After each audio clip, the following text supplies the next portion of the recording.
मीरवाइज मौलवी उमर फारूक ने JPC chairman Jagdambika Pal को जम्मू कश्मीर का दौरा करने की दावत दी है। उन्होंने कहा है कि जेपीसी ने जिस तरह दीगर रियासतों का दौरा किया उसी तरह उसे जम्मू कश्मीर का भी दौरा कर सभी स्टेक होल्डर से बात करनी चाहिए। बिल को लेकर सरकार को किसी तरह की जल्दबाजी का मुजाहिरा न करने की सलाह देते हुए मीरवाइज ने कहा है कि सरकार को चाहिए कि बिल के हवाले से तहफुजात पर संजीदगी से गौर करे। उन्होंने मजीद कहा कि जम्मू कश्मीर लेह कारगिल के मुसलमान इस बिल के खिलाफ हैं। उन्होंने ये भी कहा कि ये एक गंभीर मसला है और एएमयू ने इस हवाले से तहरीरी तौर पर अपने तहफुजात से जेपीसी को आगाह कर दिया है। उन्होंने कहा है कि वक्फ मामलों में हुकूमत को मुदाखलत नहीं करनी चाहिए।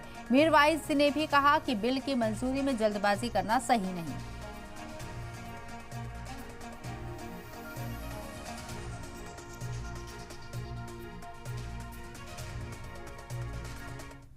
ये मामला जो है वो डायरेक्टली मुसलमानों की फ्यूचर के साथ जुड़ा हुआ है। वक्फ जो है वो बहुत ही एक इम्पॉर्टेंट इशू है और इसमें जहाँ पे एक सोशल इसका इम्पैक्ट है वहाँ पे इसका एक मजहबी इम्पैक्ट भी है, शरई इम्पैक्ट भी है।